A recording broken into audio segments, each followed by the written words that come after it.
우리 레위기 말씀서 절기 이 말씀드리고 있습니다.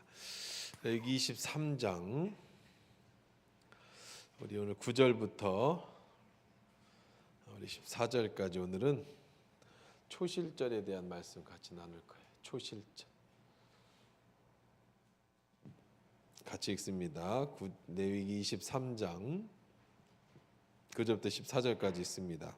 시작. 여호와께서 모세에게 말씀하여 이르시되 이스라엘 자손에게 말하여 이르라.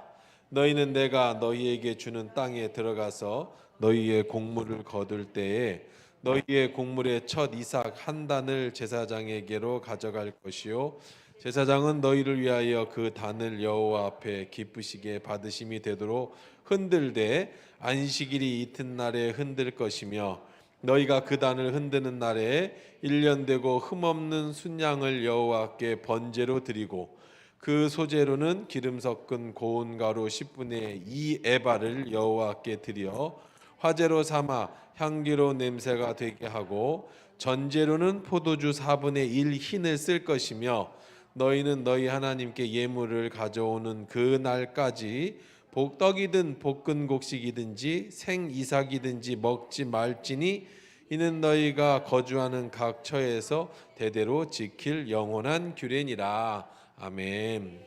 주신 하나님 시간 말씀 속에서 주시는 하나님의 귀한 음성이 들려지게 하옵소서. 예수님의 이름으로 기도합니다. 아멘. 목사님 주일 걸로다가 맞춰보세요. 썬데이로. 주일 걸로 하고 다른 걸 뮤트 시켜줘 보세요. 자, 오늘은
6월절 기간에 6월절 기간에 안식일이 지난 다음 날부터다. 자, 6월절 기간 아비벌 14일 6월절이 시작되죠. 그 다음에 무교절이 지난 15일부터 7일간 무교절이 됐죠. 그 다음에 그 6월절 지난 안식일이 지난 다음 날부터 시작된다. 그러니까 6월절 기간 중 이때가 어떤 시기가 되냐면 딱 보리 추수 시기가 됩니다. 보리 추수 시기. 그러니까 이 초실절은 우리식으로 말하면은 뭐예요? 보리 추수한다니까? 맥추감사절의 의미가 있습니다. 맥추감사절의 의미가 있어요. 1월 달에 무슨 보리를 추수해요? 그런데 이제 이거는 그 나라 절기, 그 나라 달력 1월인 겁니다. 자, 근데 이 날은 그냥 단순히 농산물을 바치는 그런 의미 있는 날이 아니에요. 자 보세요. 이게 왜 의미가 있는지를 한번 나눠볼게요. 자, 왜 의미가 있느냐?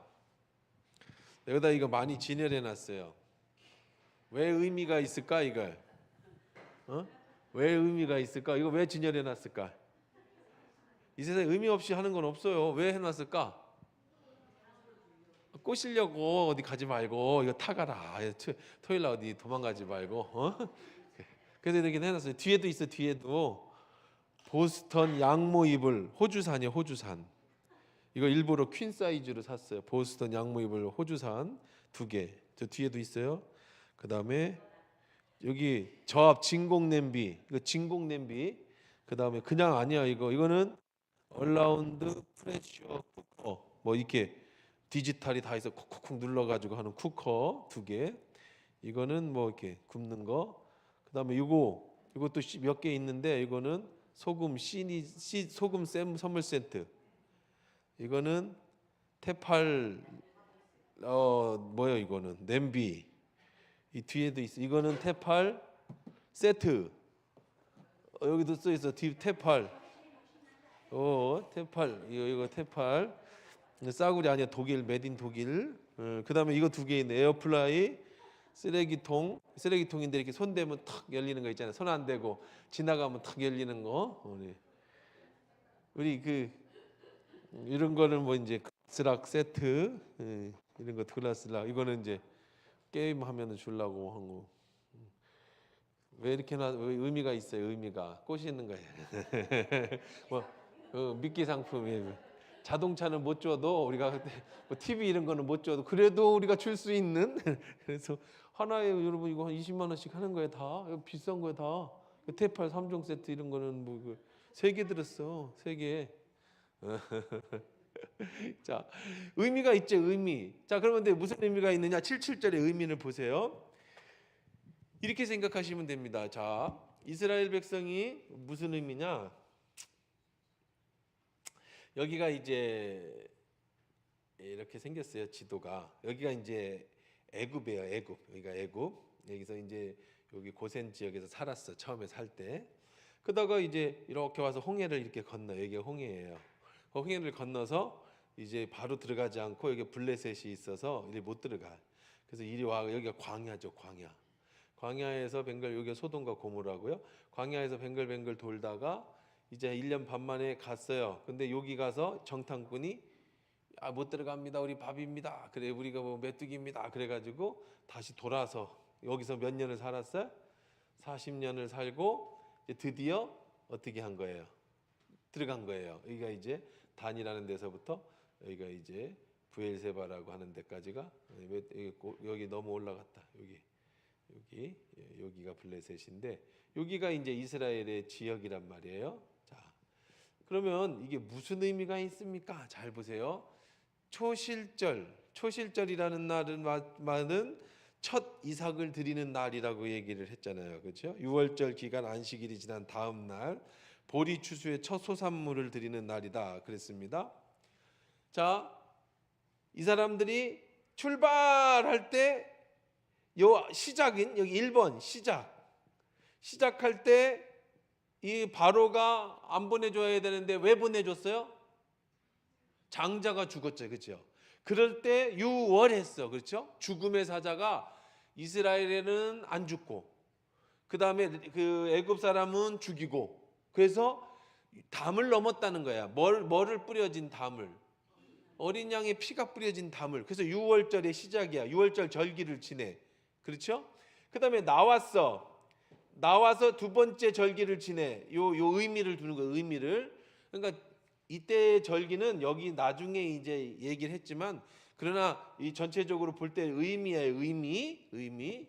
저건 미끼 상품 의미가 있듯이 이것도 다 의미가 있다고 그냥 하는 게. 자, 여러분 제가 자주 말씀드리죠. 인생은 의미가 우리를 살게 해주는 거야. 여러분 의미가 없으면 사람은 자살해요. 자살하는 사람은 왜 자살하느냐면요.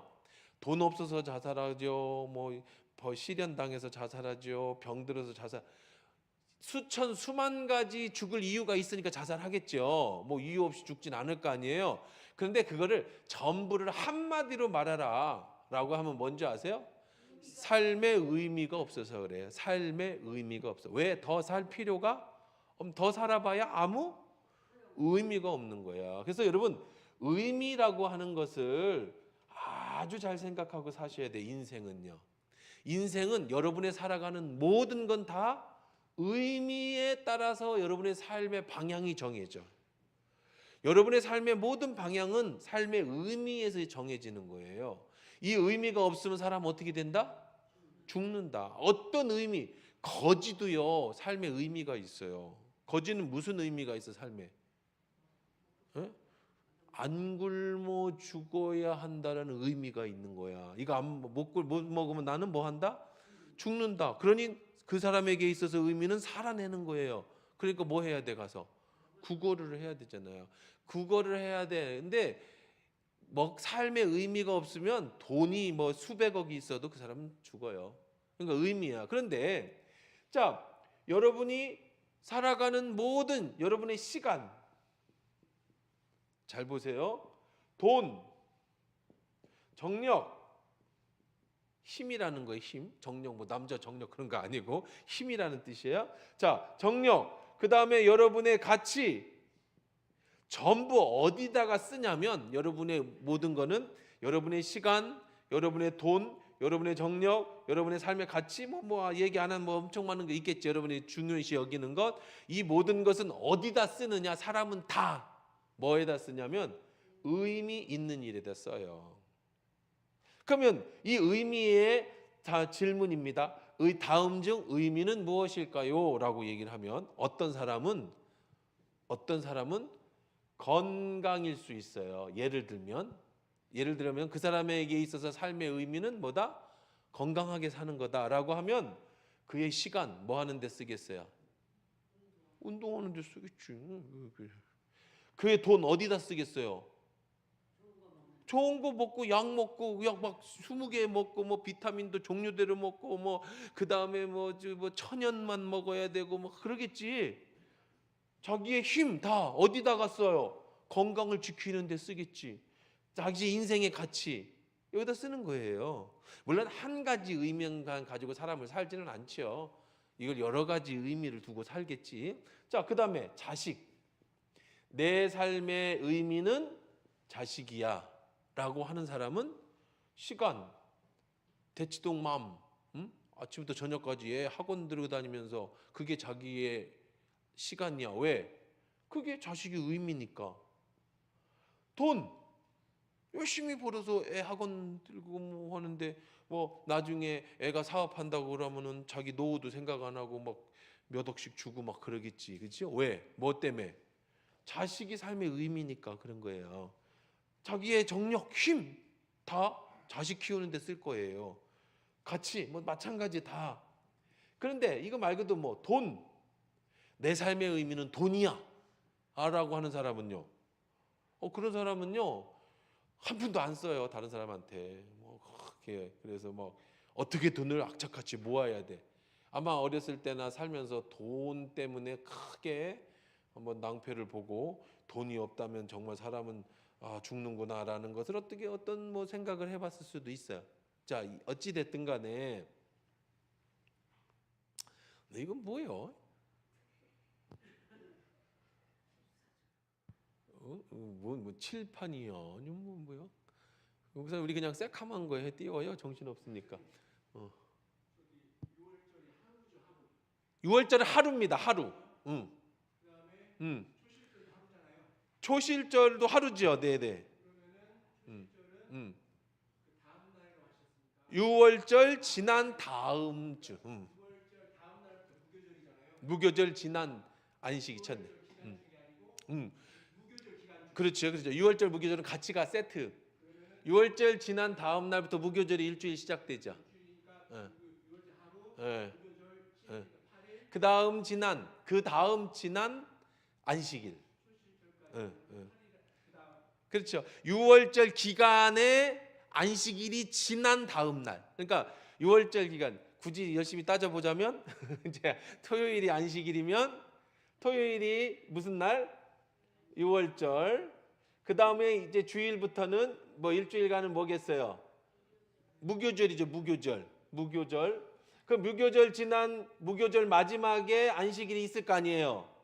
그리고 무교절 끝날 안식일이 있겠죠. 그날은 파티예요. 축제.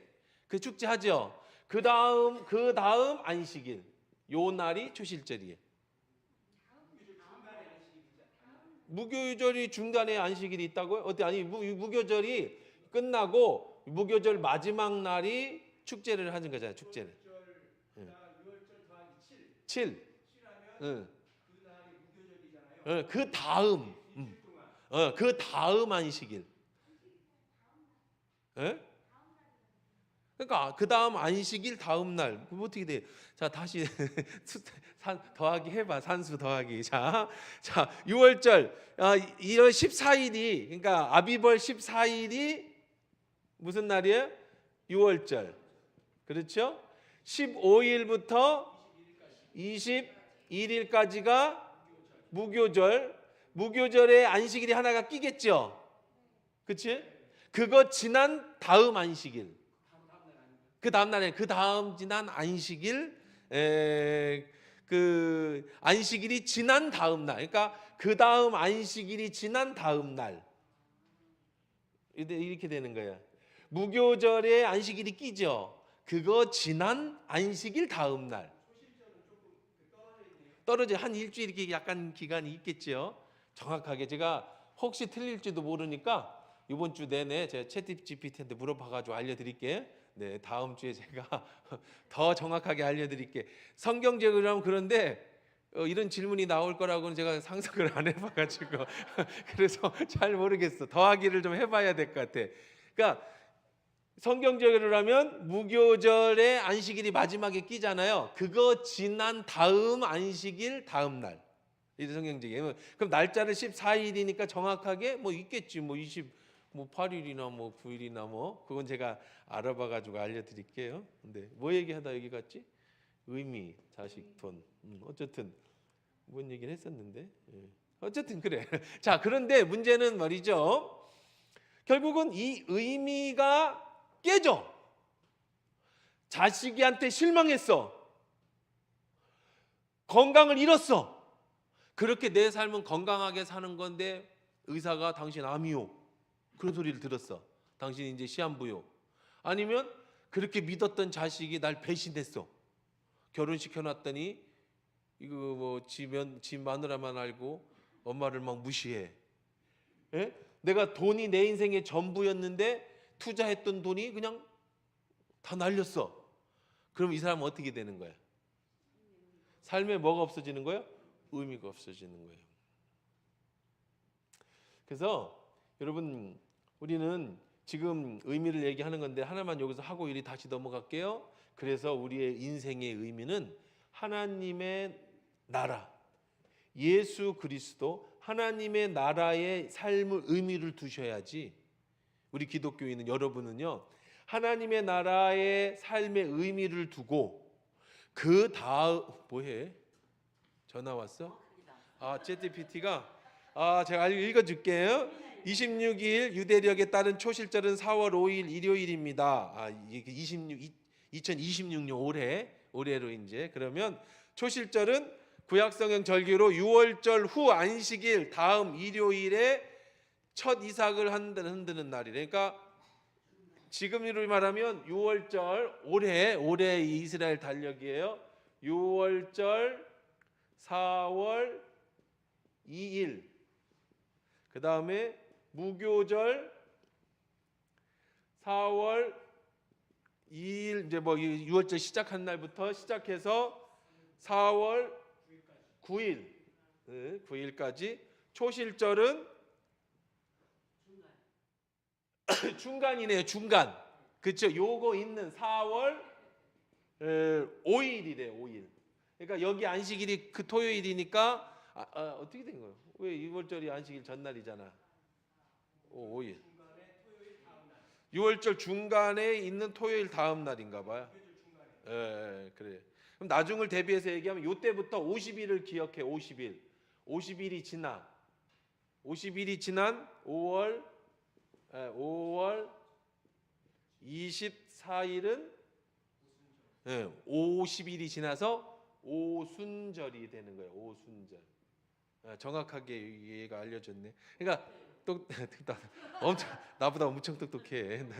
그럼 나도 얘한테 얼마나 의지하는데. 자, 제가 아까 얘기할 때는 이거 지난 이건 줄 알았더니 그게 아니고 껴있는 안식일 다음 날이네. 껴있는. 그러니까 사실은 초실절이 무교절 안에 들어있구만요. 그러니까 유월절, 무교절, 초실절이 전부 같이 있네. 그냥 한 주에. 요거 세트네, 세트. 저도 몰랐어요. 감사해요. 난 이건 난 그럴까 하는 고민을 안 해봤어요. 역시 우리 집사님은 탁월한 부분이 좀 있어요. 자, 어쨌든 여기는 이렇게 하고 그 다음에 또 다시 와야 되는데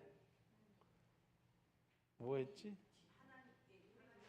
그렇지. 이 의미를 영원히 이 의미는 변하지 않는 곳에 의미를 둬야 돼. 그러면 자식이 나를 실망 안 시켰어.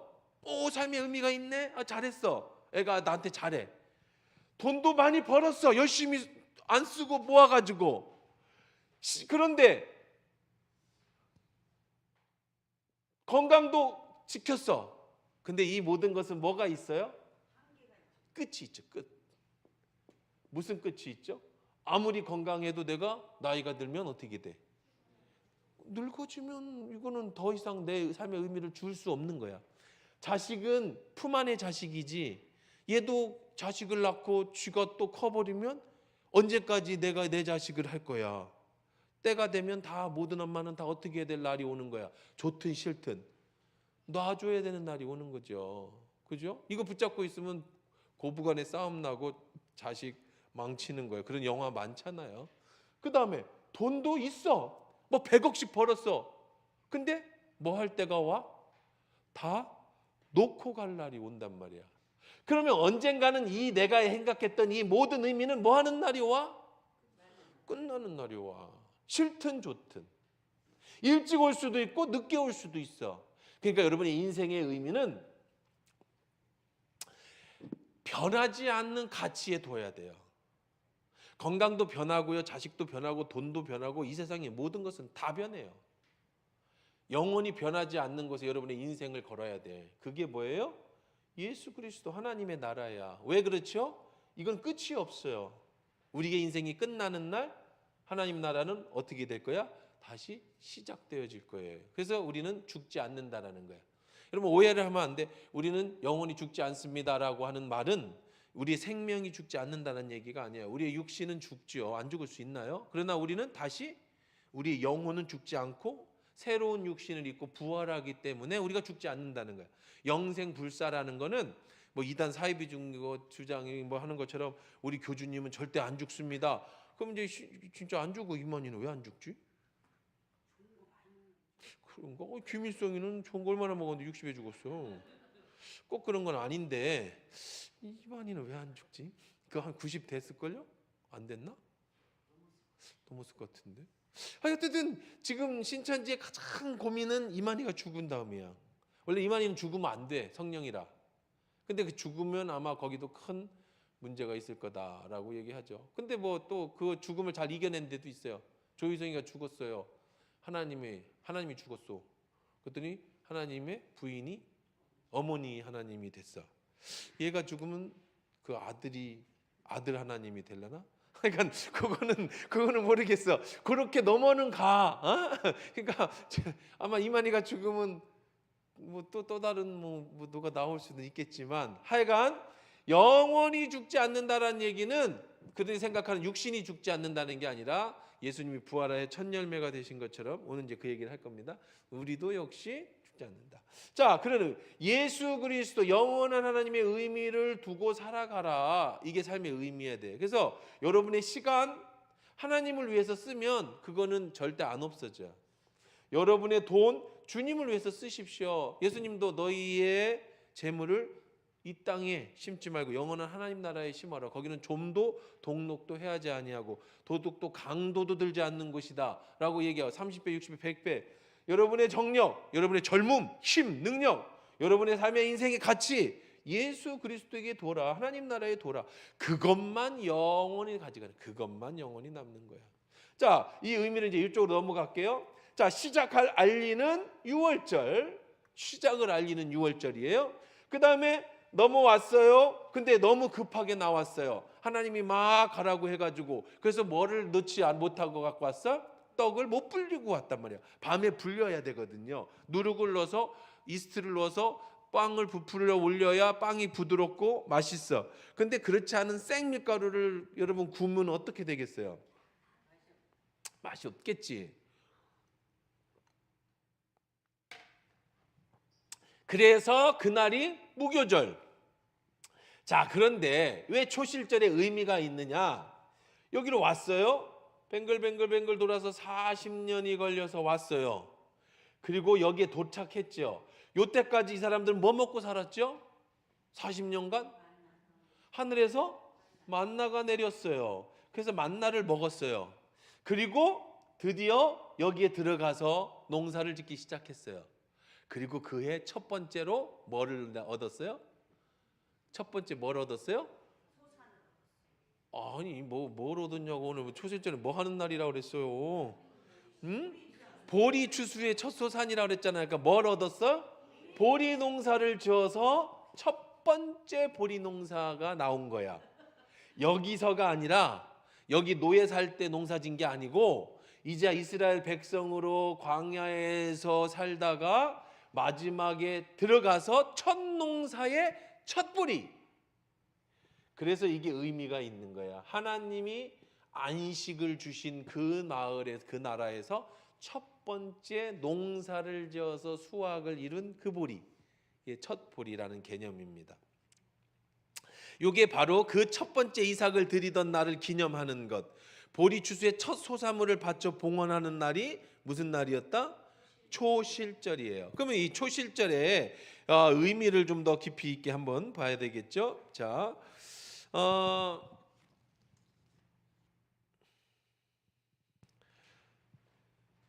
그때 어떻게 그럼 이 제물을 드리느냐? 자, 여호와께서 모세에게 말씀하여 이르시되 이스라엘 자손에게 말하여 이르라 너희가 내가 너희에게 주는 땅에 들어가서 너희 곡물을 거둘 때에 너희의 곡물의 첫 이삭 한 단을 제사장에게로 가져갈 것이요. 자, 첫 번째는 절대 먹으면 안 돼. 먼저 먹으면 안 되는 거예요. 이거는 큰일 나는 거예요. 큰일. 자, 요걸 매해 지키는 거예요. 왜 매해 지켜? 의미. 뭐를 기념하는 의미? 첫 번째 농사를 져서 하나님이 우리를 먹게 해주셨던 그날을 기념하는 의미. 매해 지키는 거예요? 매해 양 잡는 거예요? 매해 무교병을 먹는 거예요? 매해 보리를 가진 첫 제사를 지내는 거예요? 자, 제사장에게 가져가야 돼. 그렇죠? 거둘 때 곡물의 첫 이삭 한 단을 이삭 한 단 딱 잘라갖고 그 한 단을 제사장에게 가져갈 것이요. 제사장은 너희를 위하여 그 단을 여호와 앞에 기쁘게 받으시도록 기쁘심이 되도록 흔들어요. 이 안식일 이튿날에 흔들 거예요. 자, 제사장에게 가져와. 철순의 집도 가져오고 영인애도 가져오고 순인애도 가져오고 뭐 가져왔어. 그럼 제사장이 그 한 단을 어떻게 해라? 흔들어요. 무슨 제사? 맞아. 흔들어요. 요제. 그렇죠? 우리 옛날 제사 배웠죠? 흔들어서 하나님 이렇게 흔드는 거.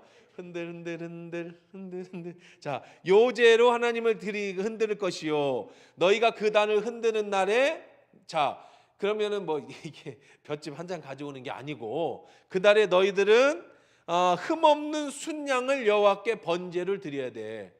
자, 그냥 우리가 요제를 배울 때 생각나십니까? 곡식으로만은 제사를 드리지 않는다 그랬죠. 반드시 고기가 있어야 된다고 그랬잖아요. 그러니까 요제를 드릴 때에도 반드시 뭐가 있어야 돼?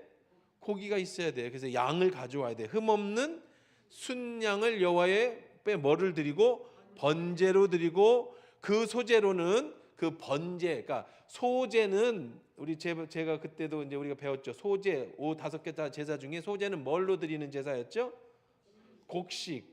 곡식으로 드리는 제사인데 특징은 곡식으로만은 제사를 드릴 수 없다. 반드시 양을 잡아야 하는 거라고 얘기했죠. 그러니까 양을 드리는 번제의 부속으로 드려지는 제사가 소제였어요. 소제만으로는 안 돼. 그러면 어떻게 드리느냐?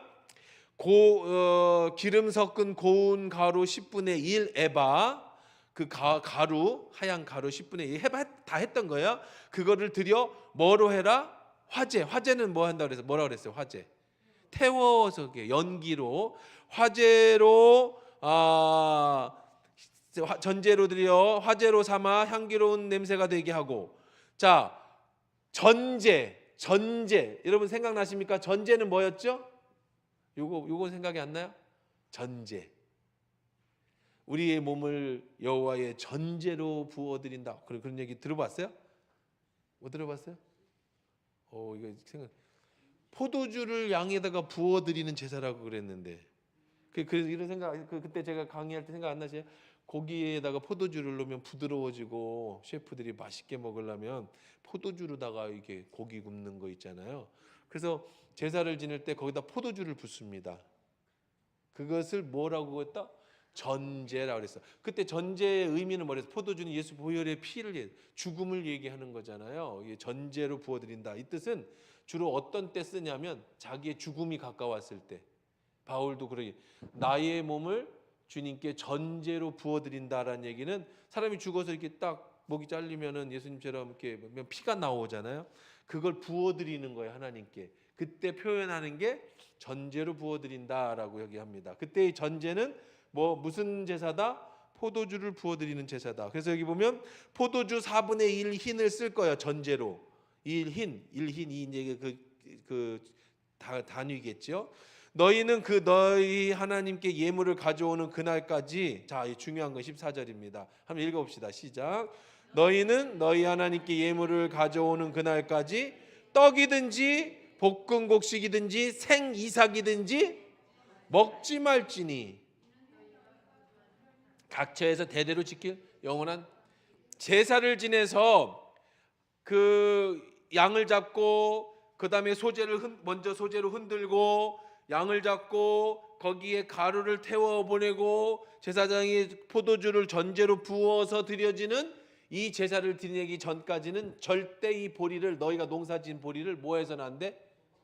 생이라도 맛도 봐서는 안 돼. 그 해만 매년. 의미죠, 의미. 그게 뭐라고? 그게 뭐라고? 뭐 어떻게 알아? 배고프면 비벼가지고 이렇게 먹고, 안 먹었는데요 할 수도 있잖아, 그렇죠? 그거 자꾸 지금 시대는, 우리 지금 이 포스트 모더니즘의 시대에는요, 뭐가 자꾸 사라지는 시대냐면 의미를 많이 사라지는 시대야. 젊은 사람들이 자꾸 이런 의미를 부여하면 꼰대라고 그래. 야, 그렇게 하지 마. 뭐 이렇게 그렇게 하면 안 돼. 그랬더니 왜 하면 안 되는데요? 이렇게 왜 하면 안 되는데요? 우리 옛날부터 그렇게 하면 안 됐어. 그게 무슨 의미가 있어요? 지금은요. 뭐 이러면서. 그러니까 뭐 그런 것이 이제 악습이라든지 아니면은 어떤 미신이라든지 이런 거는 버려야 되지만 좋은 전통까지도 자꾸 잃어버려요. 지금은요, 앞으로는 이런 얘기 너무 많이 하고 싶은데 끝날 시간이라 어떻게 하지? 이게 병이야, 병. 이게 병이라니까. 이거 할 얘기가 너무 많은데 이거. 앞으로는 우리나라가 막 부흥하던 시절이 있었어요. 부흥하던 시절에서는 어떤 시절이냐면 예배당을 건축을 할 때든 뭘 하든 이런 의자를 놨어요. 이것도 약간 우리가 이거 잘 보세요. 이런 의자도 약간 우리는 좀 보수적인 교회의 특징이야. 왜냐하면 의자가 나무로 돼 있잖아요.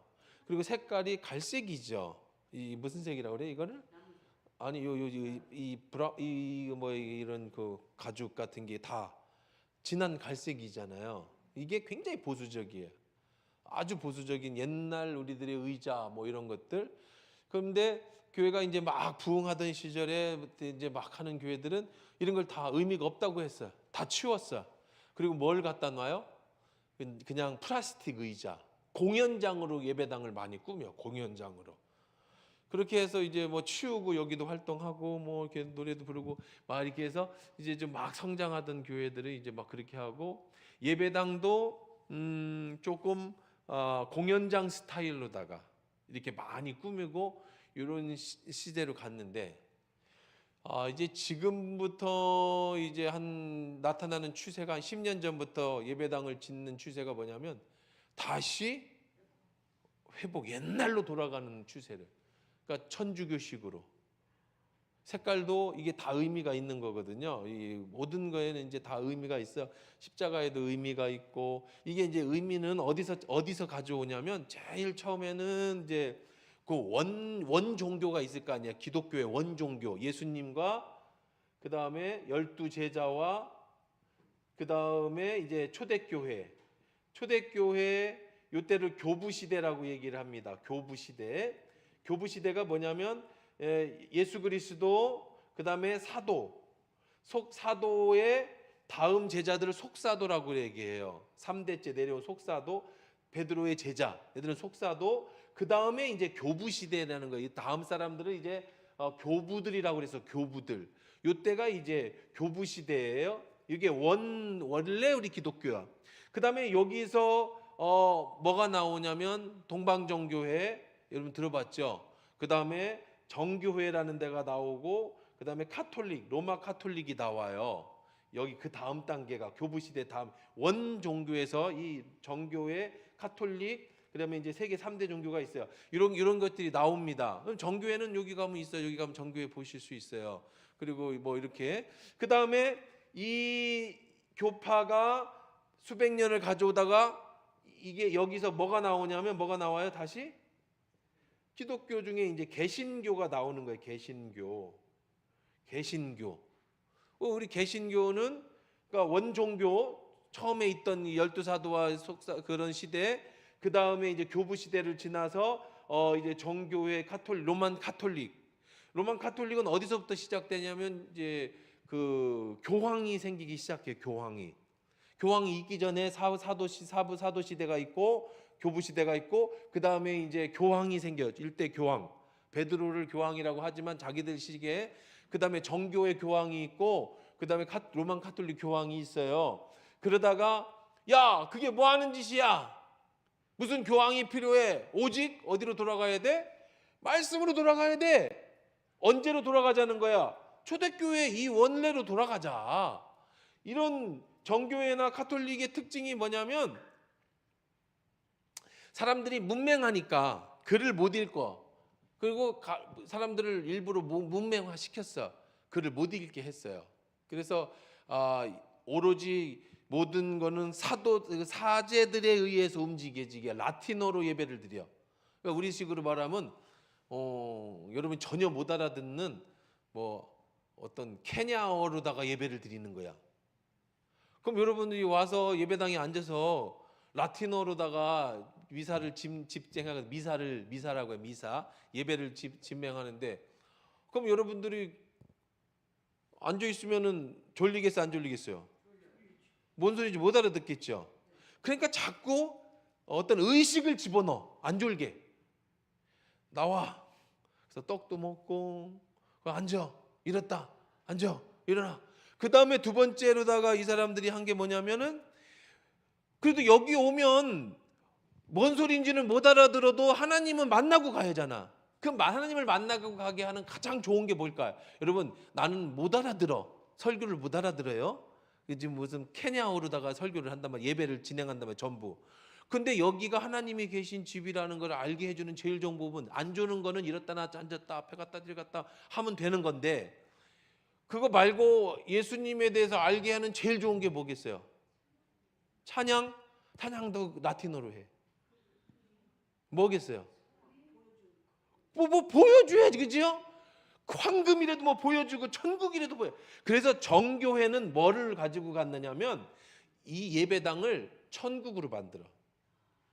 그래서 이 뒤를 지성소를 만들어 갖고 황금기를 칠해 놓고 이 안에 이 내부 실내 장식에다가 수천억을 써요. 황금 보석을 다 박아 놓고 조그만한 돌 같은 걸로다가 모자이크로다가 다 꾸미고, 그리고 눈에 보이는 건 전부 황금을 발라. 그러면 사람들이 열심히 세상을 살다가 예배당을 탁 열고 들어왔어. 그런데 여기가 바로 뭐야? 천국이야. 거기 지성소. 그리고 사제가 거의 천사야. 사자가 어깨뽕이 이런 옷을 입고 황금 옷을 입어. 사제가 황금 십자가에다가 큰 모자를 쓰고 연기를 쏙 뿌려. 신비적으로 연기를 막 뿌려. 그럼 여기 오면 진짜 어디 와 있어? 천국에 와 있는 거예요. 정교회의 특징이에요. 지금도. 그리고 그림. 근데 정교회와 늦게 갈 생각해. 집에 가도 돼. 이제 끝났다고 생각하고. 자, 정교회와 로만 카톨릭의 특징이 뭐냐면 정교회는 야, 니들 카톨릭 틀렸어. 뭐가 틀렸어? 니들 왜 형상을 만들어? 마리아 형상 왜 만들어? 니들 왜 그런 성자들 성당을 왜 만들어? 예수님 성장을 왜 만들어? 우린 그런 거 안 만들어. 우린 그림 그릴 거야. 그래서 정교회는 형상이 없어. 전부 뭘로 다 칠해놔? 황금 그림으로. 베드로도 그림 칠해놓고 성자도 그림 칠해. 그림이야, 그림. 자, 그러면 이 정교회는 들어가면 연기가 포연하지, 사제는 황금 옷을 입었지, 그림에와 황금 그림에 성소와 지성소로 나누어져 있지. 저 지성소 안에는 사제만 들어가요. 그냥 들어가면 죽는다고 생각해, 사람들은. 그리고 이쪽에 와서 기도를 하는 거야. 그러니까 라틴어는 못 알아듣는데 여기 왔다 가면 내가 오늘 하나님 만나고 온 거야. 그러잖아요. 그래야지 교회 오지 못 알아듣는데 누가 오겠어요? 그러면 성당은 어떻게 했느냐? 성당은 유리창에다가 예수님의 일대기를 그려놔. 저기서부터 태어나심, 산상수훈, 기적을 행하심, 그 다음에 십자가를 지심, 뭐님 해서 12개 정도의 그림 유리창을, 우리 이렇게 성당 유리창 있잖아요. 여기다가 스테인 글라스, 그래서 예쁘게 빛을 받으면 왜 그렇게 해놓을까? 못 알아듣는데 글씨는 몰라. 요 그림으로도 보면 여기서 한 바퀴만 싹 벗고 가면은 뭐에 대해서 배우고 가? 오늘 예수님에 대해서, 일생에 대해서 배우고 가. 그리고 이제 그 다음에 형상, 숭상들을 만들어서 각자의 형상이 있어요. 그러면 성당에 가면 이제 불교도 그런 게 있는데 천주도 그래. 이렇게 여기가 성당이면 하나하나의 예배당이 또 있어요. 그럼 각자 예배당에는 다른 그런 그 성자들 혹은 마리아 그림이 또 있어. 그건 다 각자 거기 가서 기도하면 이루어지는 소원이 다르게 있어. 저쪽에 가서 하면은 재물, 두 번째 하면은 학업, 세 번째 가면은 여기는 자녀, 뭐 이런 게 있어. 거기 가서 기도하면 잘 돼. 그러니까 여기 와서 예배 드리면 무슨 얘기 있는지는 몰라도 와서 기도하러 오는 거예요, 성당에. 그러면 나도 기도하기 힘드니까 거기 성당에 가면 초를 팔아요. 초. 유럽 성당에 가면. 그럼 거기다 초를 뭐 1,000원 주고 2,000원 주고 사서 켜놔. 그리고 나 이 초 다 탈 때까지 나를 위해서 성자님 기도해 주세요. 그러니까 기도를 부탁을 마리아한테 하고 성자한테 하고 난 집에 가. 그리고 탈 때까지 나를 위해서 기도해 달라는 이제 좀 미신적인 것들이 이제 성당에 이끌어 가죠. 야, 이게 뭐 하는 짓이야? 하나님 말씀으로 돌아가야지. 니들 지금 뭐 하는 거야? 그래서 나온 게 뭐예요? 종교 개혁을 일으킨 거야. 오직 말씀으로, 솔라 스크립트. 말씀으로 돌아가라. 그게 뭐예요? 개신교야. 그러면서 뭐를 없앴어요? 다 없앴어, 다. 정교회의 형상 다 없애고, 천주교의 모든 형상 다 없애고, 심지어는 우리는 십자가라도 있는데 합동측은 십자가도 없앴어. 교회당에 십자가도 안 놔. 이건 전부 우상숭배다. 오직 우리는 뭐 한다? 오직 우리는 말씀이다. 자, 그러던 시대가 있어서 우리는 오직 말씀, 성령 충만해갖고 교회가 막 성장하고, 그 다음에 이제 이런 예배당도 의자도 다 플라스틱으로 바꾸고, 그 다음에 예배는 확 뛰면서 성령 불러불러 하던 시대가 갔었는데, 지금부터 한 20년 전부터는 서서히 기독교가, 개신교가 뭐 하기 시작해? 쇠퇴하기 시작해. 교회당을. 그리고 개신교 교회당이라고 하는 뭐 멋있게 전놨는데 들어가 보면 여기가 강당인지 예배당인지 뭐 여기도 뭐 우리도 뭐 여기서 새마을 금고 회의도 하고 뭐 여기는 뭐 그냥 그런 개념이잖아. 그러면서 요즘 들어서 새롭게 많이 그 신학자들이 생각하는 게 뭐냐면 여기로 가야 된다. 다시 가야 된다. 다시 가야 된다. 그러면 예를 들면 성호를 긋는 거 있죠? 성부와 성자와 뭐 성령님께. 근데 이게 우리는 천주교의 그들의 어떤 예배 전례라고 생각하는데 그러지 않아요. 이게 교부 시대에서부터 시작됐던 거야. 의미를 담기 시작했던 거야. 원래 의미. 내가 성호를 여기다 그을 때 성부 하나님, 그렇죠?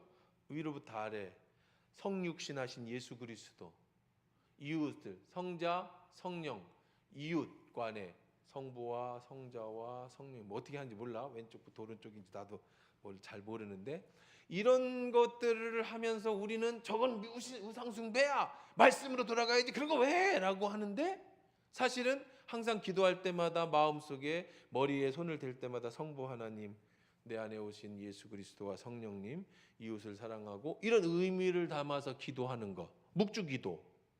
이 묵주기도라는 것을 이제 한 바퀴 돌리면서 묵주를 이제 처음부터 이렇게 해서 기도문이 있어서 한 바퀴 돌리면 어떤 기도를 하고 두 바퀴 돌리면서 여기다가 뭐를 담아? 의미를 담아서 우리가 기도할 때 개신교 기도는 혼자 하는 거야. 혼자 하나님 아버지 왜 이렇게 하는데 원래의 이 정교회와 성당 이전의 초대교회에서는 합동 기도를 같이 했어요.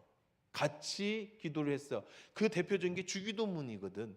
예수님 우리에게 기도를 가르쳐 주세요. 그럼 너 이렇게 기도해라. 그래서 같이 주기도문을 같이 외웠어요. 근데 우리 주기도문 말고 개신교에서는 같이 하는 기도가 없잖아요. 그렇죠? 근데 이제 이런 것들이 정교회나 성당에서는 그대로 라틴어로 하던 것을 지금은 이제 종교개혁 이후로 이게 이 글씨가 지금처럼 성경이 개혁되면서 지금은 한국말로 함께하는 기도. 우리가 함께하는 기도를 하면 사람들이 이렇게 왜 성당이요? 뭐 이렇게 기도를 해? 라고 얘기를 한단 말이야. 여기가 기독교의 성당이요. 근데 다시 지금의 기독교는요, 한국 기독교는 요즘에는 무슨 바람이 불고 그런 운동을 벌이냐면 다시 어디로 돌아가자? 정교회나 성당으로 돌아가자는 게 아니야. 초대교회 그들이 했다. 이건 역사로 다 남아있는 내용이거든요. 그때 했던 걸로 우리가 돌아가야 된다. 너무 말씀으로만 하다 보니까 개신교는 뭐가 없어. 그냥 지멋대로야. 자기들 하고 싶은 대로만 해. 그냥 이게 옳은지 틀린지도 뭐 상관없어. 내가 하고 싶은 대로 해. 그러니까 공동체성도 없고 교회가 하나 되는 그런 것도 없는 것. 그러니까 지금은 건축도 다시 이제는 막 부흥하는 시대가 아니니까 누구든지 성도들이 기도하고 싶어서 예배당을 안을 문을 열고 싹 들어오면 예수님이 나를 맞아주는 것과 같은 인테리어, 이런 시대로 다시 회귀한다는 거. 회귀. 다시 색깔도 환하고 밝은 색이 아니라 이런 자줏빛색.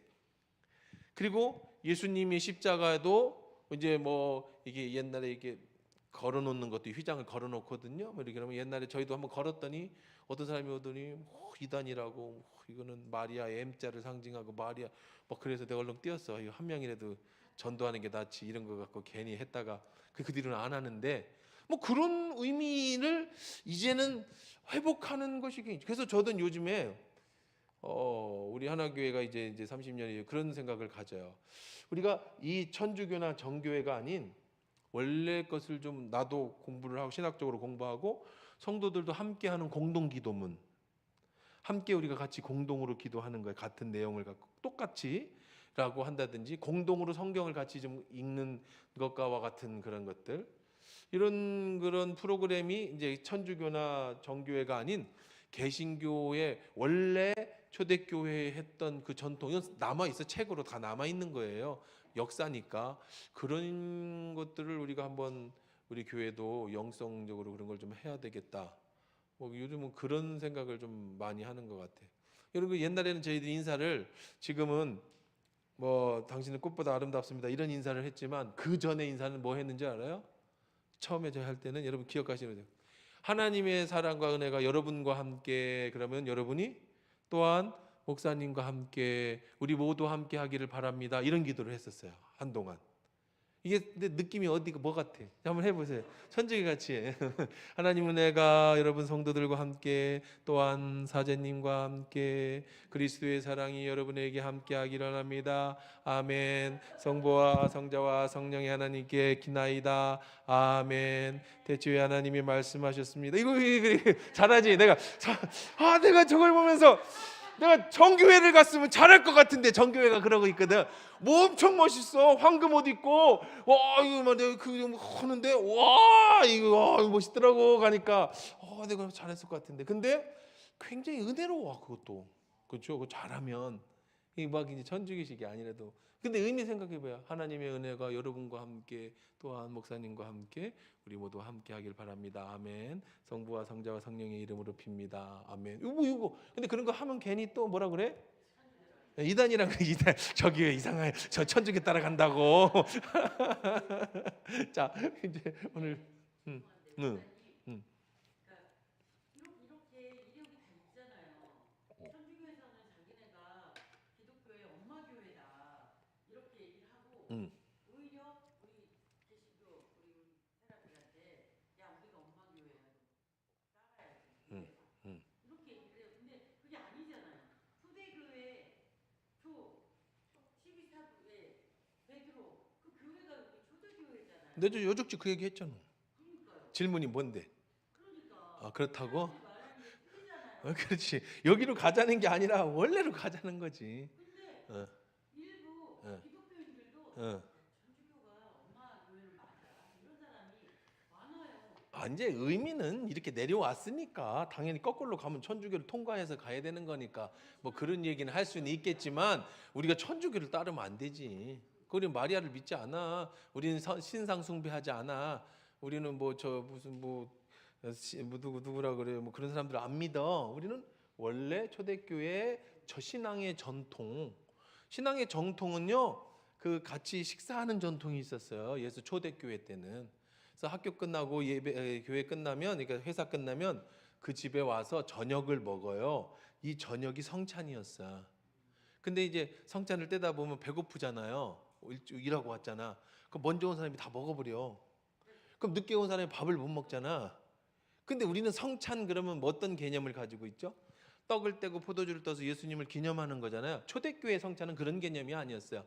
먹을 때마다 주를 기념하는 거였어요. 모든 식사는 성찬이었어요.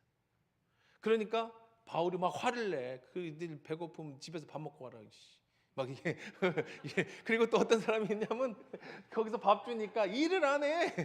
그리고 시간 되면 여기 와서 밥 먹고 예배드려. 그러니까 일하기 싫거든 처먹지도 마라. 이게 바울의 얘기야. 일하기 싫거든 먹지도 마라. 그리고 니들 먹으려면 집에 가서 먹고 와라. 이게 다 그 당시의 성찬의 의미야. 그러니까 이게 이제 초대교회에서 이쪽에 성공회나 이런 쪽에서는 요걸 이제 인용하죠. 그래가지고 예수님의 떡은 주는데 잔은 안 먹어. 상도 여러분 천주교 가면 포도주는 못 마셔요.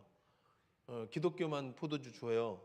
성공회나 천주교는 포도주 안 줍니다. 사제만 먹어요. 왜냐하면 그 진짜로 기도하면 기도하는 순간에 떡이 살이 된다고 생각해. 기도하는 순간에 포도주가 피가 된다고 생각해. 근데 여러분 마시다가 흘리면 어떡해? 예수님의 피를 흘리면 그럼 안 되잖아요. 그러니까 사제만 먹는 거야. 안 흘리기 위해서. 그리고 마시면 입술에 피가 묻을 수 있죠. 잔에 묻을 수 있죠. 이것도 예수님의 피야. 그러니까 흰 수건으로 반드시 입을 닦고 잔을 깨끗이 돌려서 닦고 요거는 금고에다 갖다 놓습니다. 아무도 못 만지게. 왜? 예수의 피야. 이제 초대교회의 성찬은 함께 식사를 나누는 거였는데 이게 변질되면서 얘들은 자기들의 기득권을 유지하는 도구로 썼어요. 그러니까 개신교는 돌아가자. 근데 우리는 맨날 먹을 수는 없으니까 이제 기념하면서 먹되 이게 진짜 피가 되는 건 아니다. 이렇게 이제 우리가 의미를 부여하는 거다라고 얘기를 하는 거죠.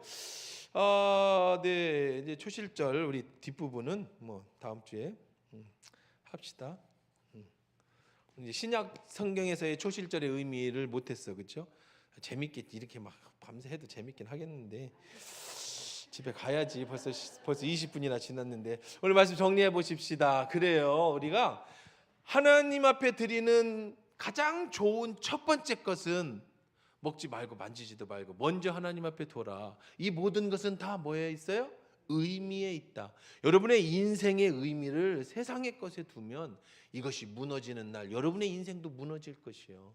여러분의 인생을 하나님께 두어.